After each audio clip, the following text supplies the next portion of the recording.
Hello students, welcome to the lecture. आज के lecture में आप सभी का स्वागत है। तो आज हम अपने इन्फिनेटिव का पार्ट सेकंड डिस्कस करेंगे। पहले पार्ट में हमने कुछ इन्फिनेटिव का इंट्रोडक्शन पढ़ा था कि इन्फिनेटिव क्या होते हैं, बेयर इन्फिनेटिव क्या होता है, टू प्लस इन्फिनेटिव्स क्या होते हैं और उनका यूज किस तरीके से होता है, और उसके साथ हमने कुछ क्वेश्चंस डिस्कस किए थे। तो आज हम अपने लेक्चर को आगे बढ़ाते हैं और कॉन्सेप्ट डिस्कस किए थे, और अब हम आगे के कॉन्सेप्ट्स को डिस्कस करते हैं अपने इस लेक्चर के अंदर। मैंने आपको कुछ नोट्स कराए थे, नोट ए, नोट बी। नाउ अभी हम नोट सी को डिस्कस करते हैं। नोट सी है क्या? जब भी कुछ ऐसी वर्ब्स आए आपको देखने को मिले, make, see, here and help, और इनको आप एक्टिव वॉइस में यूज करो, तो तब आपको क्या फॉर्म यूज रखना है? देखिए, तो यहाँ पर base form of the verb use करना है, यानी V1 को हमें यूज करना है, राइट। अगर हम इनको पैसिव वॉइस में रखें, देखिए किन वर्ब की बात हो रही है? मेक की, सी की, हियर और हेल्प। ये जो आपकी चार वर्ब है, अगर इनको आप एक्टिव में यूज करोगे, एक्टिव में क्या होगा? Bear infinitive. बेयर इन्फिनेटिव का मतलब क्या है? V1 फॉर्म होगा। अगर आप इनका पैसिव यूज करोगे, अगर आपने इनको पैसिव सेंटेंस के अंदर यूज करा है, तो ये 2 प्लस V1 के साथ यूज की जाएंगी। एग्जाम्पल के तौर पे, now see make. Now make का हमने एक्टिव बनाया, they made him do his homework, right. तो ये मेड जो है यहाँ पर, ये एक्टिवली यूज किया गया है, इसलिए यहाँ पर हमने डू लिखा है। अगर यहाँ पर आप देखिए, वॉज प्लस वर्ब की थर्ड फॉर्म, अगर आपने एक्टिव पैसिव वॉइस को अच्छे से पढ़ा है तो आपको पता होगा वॉज प्लस वर्ब की जो थर्ड फॉर्म होती है, ये हमारा क्या केस होता है? ये हमारा पैसिव का केस होता है, राइट। ये पैसिव है हमारा, he was made to do his homework, right. He was made to do. अब देखिए, मेड का मतलब है किसके द्वारा बताया गया। यहाँ पर हिम तो दे दिया, लेकिन यहाँ पर इसका ऑब्जेक्ट नहीं है, तो इसलिए इसको हमने पैसिव फॉर्म में लिख दिया। फिर इसके साथ हमारा पास क्या आ गया? इन्फिनेटिव आ गया, 2 प्लस V1, और यहाँ पर बेयर इन्फिनेटिव था, सिर्फ V1 था। सी के अगेन, सी के साथ भी हमने यही करा है, I saw her leave early. तो जो यहाँ पर हमने लीव लिया है, ये V1 फॉर्म लिया है, यानी ये बेयर इन्फिनेटिव है, और सॉ हमारी यहाँ पर क्या है? वर्ब है, और जो एक्टिवली यूज करी गई है, right. Now she was seen. अब सी, सॉ और सीन, ये तीन फॉर्म होती है सी की। ये फर्स्ट फॉर्म हो गया, ये सेकंड फॉर्म हो गया, ये थर्ड फॉर्म हो गया, राइट। यहाँ पर देखिए, वॉज प्लस वर्ब की थर्ड फॉर्म, यानी ये हमने पैसिवली यूज किया है। अब इसके साथ हमारा कौन सा इन्फिनेटिव आएगा? 2 plus V1, right. 2 plus V1। Passive के साथ 2 प्लस V1, एक्टिव के साथ V1। अगेन हियर के साथ, I heard him sing, he was heard to sing, right. और हेल्प के साथ भी again, he helped him pack, right. He was helped to pack. Though it's more common, ये तो इसीलिए ही वॉज हेल्प्ड, राइट। तो इसको हम इस तरीके से लिख सकते हैं, ही was helped. Now note D. अब नोट डी के अंदर हमने क्या एक्सप्लेन किया है? कोई हमारी वर्ब होगी नीड और डेयर, राइट। इनको अगर हम as a regular verb use करें, या फिर एज अ नॉर्मल तरीके से यूज करें, और एज अ मॉडलरी ऑब्जर्व करें, तो इनका जो बिहेवियर होता है और स्ट्रक्चर होता है, ये दोनों डिपेंड होते हैं। अगर हम इनको एज अ मॉडल यूज करेंगे, यानी नीड को अगर हमने मॉडल ऑक्सिलरी वर्ब की तरह यूज करा, और डेयर को भी हमने मॉडल ऑक्सिलरी वर्ब्स की तरह यूज करा, तो इनका फंक्शन डिफरेंट हो जाएगा। और अगर इनको हमने रेगुलर वर्ब की तरह यूज करा, तो इनका स्ट्रक्चर और बिहेवियर डिफरेंट होगा। एग्जाम्पल के तौर पे, अगर आप नीड को as a regular verb use करते हो, जैसे go, right, come, drink, teach, learn, तो ये नॉर्मल रेगुलर वर्ब्स की तरह करते हो, तो इस पे क्या फर्क पड़ेगा? देखिए, अगर आप नीड को रेगुलर वर्ब की तरह यूज कर रहे हो, अगर उसके बाद कोई इन्फिनेटिव आता है या फिर आप कोई वर्ब आती है, तो वो 2 प्लस V1 के फॉर्म में आएगी। यानी नीड का रेगुलर वर्ब क्या कैरी करेगा? 2 प्लस V1, यानी इन्फिनेटिव फॉर्म कैरी करेगा, right. It is can also, और ये हम नेगेटिव और क्वेश्चन फॉर्म में करने के लिए भी यूज कर लेते हैं, राइट। नेगेटिव कैसे? Do not, does not, need not, right, do, does, did, इनके साथ भी। For example, she needs. अब देखिए, ये एज अ रेगुलर वर्ब की तरह यूज करा है, उसको जरूरत है क्या? To study for her exam, right. तो उसको अपने एग्जाम के लिए पढ़ने की जरूरत है। ही डज नॉट नीड, अब इसका नेगेटिव फॉर्म हो गया, he does not need to go. Again यहाँ पर हमने 2 प्लस V1 यूज करा, 2 प्लस इन्फिनेटिव यूज करा, to meeting the today. Did they, अब ये एज अ क्वेश्चन की तरह हो गया, तो ये हमारा एक सिंपल सेंटेंस हो गया, राइट। ये हमारा नेगेटिव सेंटेंस हो गया, और ये हमारा क्या हो गया? इंटरोगेटिव हो गया, राइट। तो यहां पर did they need to complete the assignment, right. So इस तरीके से यहाँ पर हमने 2+V1 का यूज करा। Now as a modal auxiliary in certain negative and interrogative structures, जैसे कुछ नेगेटिव हो गए, कुछ इंटेरोगेटिव स्ट्रक्चर्स हो गए, उसमें जो नीड होता है ना, इसको हम एज अ मॉडल वर्ब भी यूज कर लेते हैं, राइट। अगर हम इसको नीड को एज अ मॉडल यूज कर रहे हैं, यहाँ पर लिख देते हैं नीड को अगर हम एज अ मॉडल यूज कर रहे हैं, तो यहाँ पर 2+V1 नहीं आएगा, ओनली V1 का ही हम यूज करेंगे, राइट। इस बात को हम ध्यान रखेंगे। अगर as a regular verb use कर रहे हैं तो 2+V1 को हम यूज करते हैं। For example, need she come early, और इसको हम किस तरीके से लिखते हैं, does she need to come early, right. तो नीड शी कम का अर्ली का मतलब क्या है कि उसको जल्दी आने की जरूरत है। अगर इसको आप एज अ रेगुलर वर्ब के नीड के साथ बनाओगे तो यहाँ पर हमने डज के साथ क्वेश्चन कर लिया। You need not worry about it, तो आप ये कॉमन सेंटेंस में बोलते हैं आपको डरने की जरूरत नहीं है या चिंता करने की जरूरत नहीं है। अगर इसको आप एज अ कॉमन रखोगे, you don't need to worry about it, so यहाँ पर वरी लिखा है, यहाँ पर टू वरी लिखा है, यहाँ पर कम लिखा है, यहाँ पर टू कम लिखा है, राइट। तो अगर हम इन्हें एज अ मॉडल यूज करेंगे तो V1 आएगा, अगर एज अ रेगुलर वर्ब करेंगे तो 2+V1 आएगा। इस बात को आपको याद रखना है। डेयर के साथ भी यही होता है। अगर डेयर हमारा रेगुलर वर्ब है, right, dare is used as a regular verb, तो इसका मीनिंग क्या होता है, to have the courage to do something, यानी किसी चीज को करने की हिम्मत। और इसको हम 2+V1 के लिए यूज करते हैं, यानी डेयर को अगर आप रेगुलर वर्ब की तरह यूज करेंगे, रेगुलर वर्ब की तरह यूज करेंगे तो क्या होगा, यहाँ पर 2+V1 का यूज करना होगा, राइट। और इसके and can have negative forms, और इसकी नेगेटिव फॉर्म भी बन सकती है डू, डज, डिड के साथ। For example, she dares to challenge the status को, राइट। नाउ इसको हमने as a regular verb use करा है, तो यहाँ पर हमने 2+ इन्फिनेटिव यानी 2+V1 का यूज किया है, right. I did not dare to ask him about it, again यहाँ पर हमने डेयर को as a regular verb use करा, इसको नेगेटिव सेंटेंस में बना दिया, तो 2+V1 का यूज कर लिया।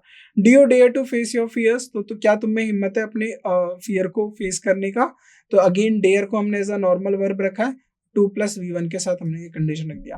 तो ये जो क्वेश्चंस मैं आपको करा रहा हूँ, या जो ये सेंटेंसेस के फॉर्म में जो आपको कॉन्सेप्ट बताए जा रहे हैं, इनको एज इट इज आपको याद रखना है, क्योंकि एग्जाम में क्वेश्चन ऐसे ही पूछ ले जाते हैं। आप कॉमन एरर बता दीजिए। यहाँ पर अगर एग्जाम वाला ये पूछ देता आपसे did not dare ask him, तो ये एरर हो जाता, right. Did not dare ask him, तो ये क्या हो जाता है, ये एरर हो जाता, क्योंकि यहाँ पर टू आस्क आएगा, राइट। तो इन चीजों को आपको याद रखना है। एज अ मॉडल ऑक्सिलरी, देखिए अब यहाँ पर हमने उसी बात को अगर इसको हम एज अ मॉडल यूज करें डेयर को, तो ये कैसे तरीके से बिहेव करेगा, ये क्वेश्चंस और नेगेटिव फॉर्म में ज्यादा करता है, राइट। तो अगर डेयर को आप नॉर्मल मॉडल की तरह कर रहे हो, तो उसको आप किस तरीके से यूज करोगे, इसमें आप ओनली V1 यूज करोगे, right, not 2+V1। Dare he speak against the decision, right. So यहाँ पर हमने क्या यूज करा, सिंपली V1 यूज करा, यानी वर्ब की फर्स्ट फॉर्म। तो इसको किस तरीके से लिख सकते हैं, does he dare to speak against the decision. I dare not go out late, यानी उसकी हिम्मत नहीं है बाहर जाने की, don't dare to go out late, right. Now अगला रूल आता है हमारा rule 2, the structure y+V1 without 2 is use offers and suggestions.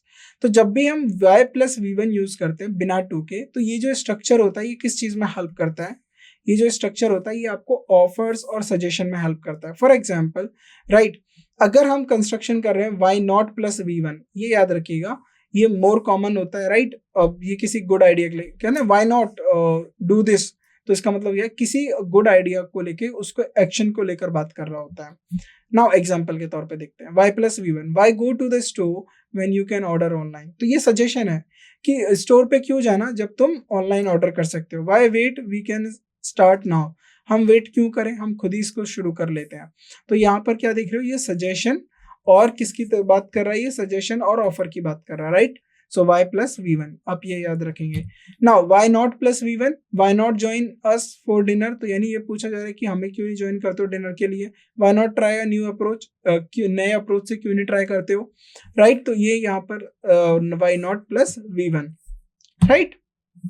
Now rule 3, अब बहुत सारी ऐसी वर्ब्स होती हैं जो इन्फिनेटिव्स के साथ फॉलो की जाती हैं, राइट, लेकिन उनके कुछ अपने स्पेशल स्ट्रक्चर होते हैं और उनके साथ कुछ रूल एसोसिएट होते हैं। तो उन वर्ब्स को अब हम एक एक करके पढ़ते हैं और उनके साथ क्या रूल्स और क्या स्ट्रक्चर्स होते हैं उनको भी डिटेल में हम एनालिसिस करेंगे। अगर वर्ब्स देखिए, अब कुछ वर्ब होती हैं जो ऑब्जेक्ट उसके बाद 2+V1 आता है, राइट, यानी verb followed by object, then उसके बाद क्या आ जाएगा इनका V1, राइट। तो these verbs are followed by an object. Usually क्या होता है वो ऑब्जेक्ट एक प्रोनाउन होगा या नाउन होगा। आपको पता ही है किसी भी सेंटेंस के अंदर कोई अगर सब्जेक्ट या ऑब्जेक्ट का काम करता है वो नाउन करता है, अगर नाउन नहीं है तो प्रोनाउन, या फिर नाउन की जगह पे यूज होने वाले वर्ड्स वो नाउन ही होते हैं। And then by to plus infinitive, और उसके साथ क्या आएगा टू प्लस इन्फिनेटिव। एग्जाम्पल के तौर पर पहला जो हमारा वर्ब होता है एडवाइस, शी एडवाइज्ड मी, अब सब्जेक्ट क्या हो गया मी यहाँ पर क्या हो गया प्रोनाउन हो गया। To see a doctor, right, तो डॉक्टर को दिखाने के लिए जाओ, यानी उसको कोई बीमारी होगी तो उसने एडवाइस किया होगा कि जाओ डॉक्टर को दिखा के आओ। Allow, we don't allow visitors to take photographs, तो हम ये आपने देखा होगा किसी आप कहीं ऐसी हिस्टोरिकल प्लेसेस पे जाएं या फिर कहीं ऐसी जगह हो जहां पर फोटोग्राफी की परमिशन नहीं हो, तो वहां पर लिख देते हैं we don't allow visitors to take photograph. तो we don't allow, then visitor क्या हो गया नाउन हो गया, टू टेक क्या हो गया आपका to plus V one infinitive. Encourage, they encouraged her, her यहाँ पर क्या है प्रोनाउन, और टू प्लस अप्लाई क्या इन्फिनेटिव फॉर द स्कॉलरशिप, उन्होंने किसके लिए इनको इनकरेज करा स्कॉलरशिप के लिए। इनवाइट, आई इनवाइटेड हिम, अब उसने उसको किसके लिए इनवाइटेड करा to join our team, right. तो हिम का क्या हो गया आपको हिम प्रोनाउन हो गया, राइट, और ज्वाइन क्या हो गया ज्वाइन टीम हो गया, right. I invite him to join our team. Remind का मतलब क्या होता है please remind me to call Jane, right, तो उसको याद दिलाना है कि उसे जेन को बुलाना है, राइट। रिमाइंड के बाद मी प्रोनाउन हो गया और टू कॉल क्या हो गया इन्फिनेटिव हो गया। टीच, शी टॉट अस, अब अगेन टीच का सेकंड फॉर्म ले लिया हमने टॉट अस, क्योंकि पास्ट टेंस में लिख रहे हैं us to create a budget, right, तो उसने हमें क्या सिखाया बजट बनाना, राइट। तो to plus V one, us क्या हो गया यहाँ पर प्रोनाउन हो गया, राइट। नाउ नेक्स्ट वर्ड आती है हमारी tell, he told me to wait in the lobby, right. Warn, next word, she warn him to be careful. तो ये जो भी आपने वर्ब पढ़ी अभी तक, इनके साथ आपने क्या कंडीशन पढ़ा, वर्ब, वर्ब के बाद एक ऑब्जेक्ट आएगा, object whether it is noun और प्रोनाउन, उसके बाद आएगा to plus V one, right. तो ये आपको याद रखना है, और ये वर्ब याद रखनी है कौन सी वर्ब होती है। अब कुछ वर्ब्स होती है जो डायरेक्टली फॉलोड बाय होती है V1 के साथ, उनके लिए कोई ऑब्जेक्ट की जरूरत नहीं होती है in between, right. In between का मतलब क्या है कि वर्ब और मेन वर्ब जो हो गई और उसके साथ जो V1 आ गया टू प्लस V1 हो गया, इनके बीच में ऑब्जेक्ट की जरूरत नहीं होती है, राइट, वो डायरेक्ट इसी फॉर्म में आ जाएंगी। Agree, she agreed to help, right, वो मदद के लिए एग्री हुई। Decide, I decide to leave early, right, I decided to leave early. Expect, we expect to win. Hope, they hope to come next week, right. Offer, he offered to drive us to the airport. So again आपने अभी यहाँ पर verb देखी agree to plus V one, decide to plus V one, expect to plus V one, hope to plus V one, offered to plus V one, right. Plan, she plans, she plan क्या करती है वो कि उसने क्या plan करा to visit Greek next summer, right. तो plan के बाद क्या हो गया to plus V one. Refuse, he refuse to eat his vegetable, right, he refuse to eat his vegetable, again refuse के बाद टू प्लस वी वन। तो ये चीजें आपको याद रखनी है, राइट। सो अगर थर्ड कंडीशन क्या होती है, कुछ वर्ब्स क्या होती है जो दोनों चीजों को फॉलो करती है, object plus to plus V one भी आ सकता है उनके साथ, और directly to plus V one भी आ सकता है। For example I want to go, अब ये डायरेक्ट आ गया, यहाँ पर कोई ऑब्जेक्ट नहीं आया, यानी want plus to plus V one. I want plus her, her क्या है यहाँ पर आप देखिए प्रोनाउन है, तो ऑब्जेक्ट आ गया वॉन्ट वर्ब का, I want her to go, right, ये ऑब्जेक्ट के साथ हो गया। ऐसे ही नीड हो गया द प्लांट्स, अब नीड क्या हो गया अगेन यहाँ पर वर्ब हो गया, अब इसके साथ डायरेक्टली क्या हो गया टू बी वाटर्ड, जो ये टू बी वाटर्ड लिखा है ना ये पैसिव फॉर्म लिखा है, याद रखिएगा, राइट। एक्टिव फॉर्म क्या होता है हमारा, मैं आपको एक और चीज बता देता हूँ, एक्टिव फॉर्म होता है टू प्लस वी वन। अगर इसी का मेरे को टू प्लस वी वन का इसका मेरे को पैसिव फॉर्म बनाना है, राइट, तो पैसिव फॉर्म बनाने के लिए to plus be plus V one होता है, राइट, तो ये हमारा पैसिव फॉर्म है। The plants need some to water them, right, ये विद एन ऑब्जेक्ट आ गया, the plants need someone to water them, तो यानी प्लांट को कोई चाहिए जो उन्हें पानी दे। Like, I would like to see that movie, तो यहाँ पर लाइक के साथ डायरेक्ट टू सी आ गया। I would like you to see that movie, मैं चाहता हूँ कि तुम वो मूवी देखो। तो यहाँ पर लाइक के साथ दूसरा ऑब्जेक्ट क्या आ गया, यू आ गया, राइट। सो ये आपने को यहाँ पर ध्यान देना है। नाउ कुछ वर्ब होती है जिनको क्वेश्चन वर्ड्स के साथ प्लस उसके बाद 2+V1 होता है, यानी क्वेश्चन वर्ड देन 2+V1 और देन उसके बाद जो वर्ब्स होती है वो टिपिकली इस स्ट्रक्चर को फॉलो करती हैं। These verbs are typically followed by the question word like how, where, what, who, when, etc. and then 2+V1. For example, I learned what, how to cook, right? How to cook from my grandmother. तो यहाँ learn के साथ देखिए learn verb आ गया, ये past tense में learn हो गया, then question word आ गया, then 2+V1 आ गया. Decide, she could not decide where to go on vacation. तो again decide के साथ हमारा क्या गया, question word आ गया, then 2+V1 आ गया. No, he knows when to speak, यानी वह जानता है कब बोलना है. So when आ गया question word, then 2+V1 आ गया speak, right? याद रखेंगे. Now next rule आता है rule number 4.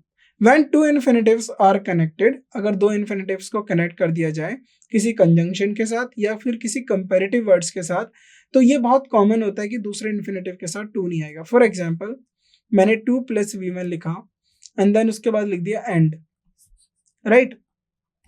2+V1 और and यानी ये कंजंक्शन है, इसके साथ मैंने कनेक्ट कर दिया अगेन 2+V1. तो इसमें हमें दोबारा 2+V1 लिखने की जरूरत नहीं है, हम सिर्फ यहाँ पर क्या लिख देंगे, V1 लिख देंगे, ये राइट हमारा स्ट्रक्चर होगा. रूल नंबर 4 इसी बात को कहता है.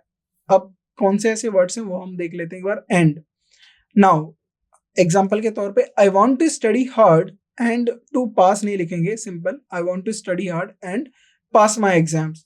तो यहाँ पर इंस्टेड ऑफ टू स्टडी और टू पास की जगह हमने क्या लिख देंगे, सिर्फ पास लिख देंगे, राइट. और I would you prefer to dine or in or order take out, right. तो वुड यू प्रेफर, अब देखिए वुड यू प्रेफर का मतलब है टू डाइन, मतलब आप यहाँ खाना चाहेंगे या फिर ऑर्डर करके लेके जाएंगे. इन, dine in or order take out यानी ऑर्डर टेक आउट यानी ऑर्डर को लेकर जाएंगे, राइट. ऑर्डर करके जाएंगे. सी, टू डाइन आ गया एंड देन उसके बाद हो गया टू ऑर्डर हो गया, इसको ओमिट कर दिया हमने, सिर्फ ऑर्डर लिख दिया. देखिए एक्सेप्ट को देखिए, he does not nothing all the day except watch TV.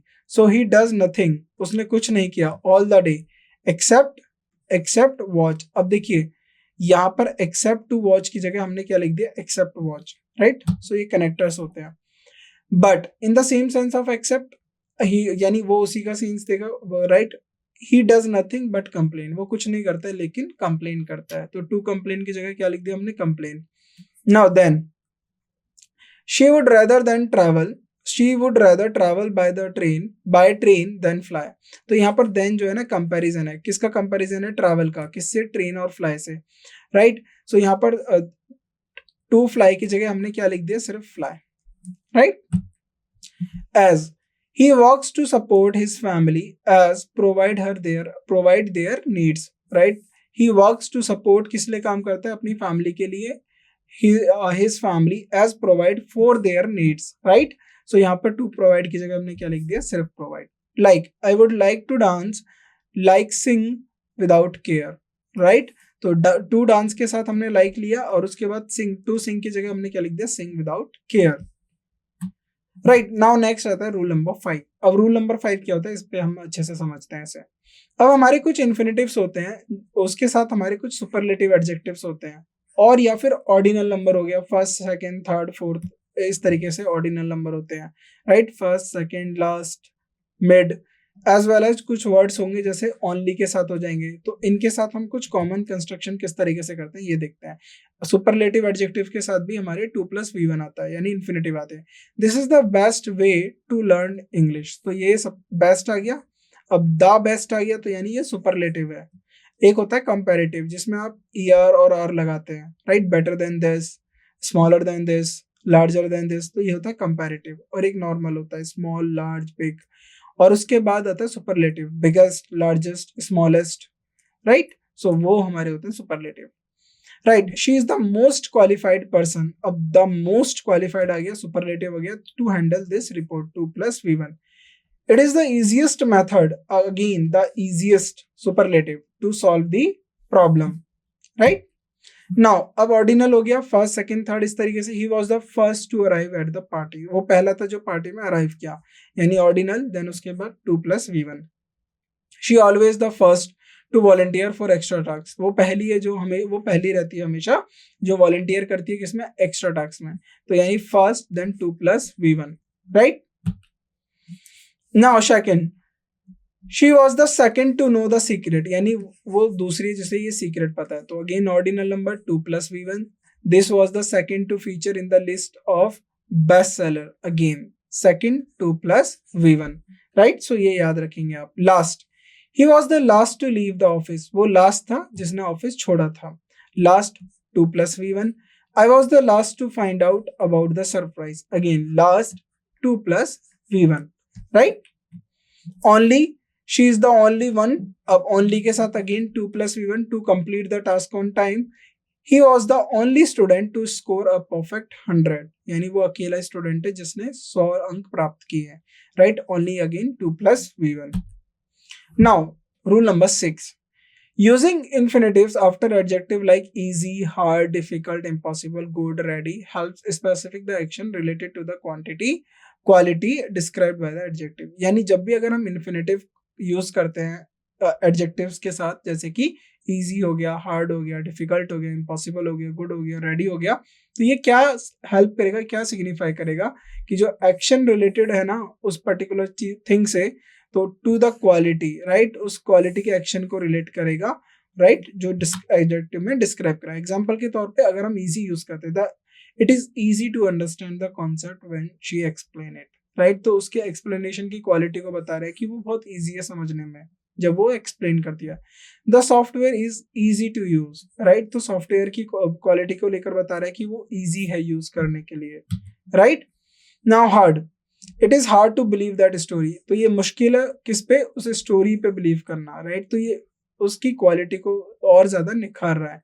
The puzzle is hard to solve, तो पजल सॉल्व करना मुश्किल है। तो देखिए हार्ड के साथ 2+V1 हो गया, वहां पर हम इजी के साथ 2+V1 यूज कर रहे थे। Now difficult, it is difficult to find a job in this economy, यानी ये आज के दौर पे, आज की इकोनॉमी में जो क्या है, डिफिकल्ट है जॉब फाइंड करना। तो टू फाइंड इसके बारे में और एक्सप्लेन कर रहा है, राइट। तो डिफिकल्ट के साथ 2+V1, the question was difficult to answer, difficult के साथ अगेन 2+V1। इम्पॉसिबल के साथ it is impossible to reach him, again impossible 2+V1। He is on the mountain track, वो कहां पर है, वो माउंटेन के ट्रैक पे है। The task seem impossible to complete in such a short time, तो जो टास्क है वो कैसा लग रहा है, impossible to complete in a short time. तो इम्पॉसिबल के साथ again 2+V1। Good, it is good to see you after so long, तो ये अच्छा लगा आपको देखकर इतने लंबे समय के बाद। The drink is good to cool you down on a hot day, तो ये ड्रिंक अच्छी है आपको क्या, कूल डाउन करने के लिए, मतलब आज की गर्मी के दिन में।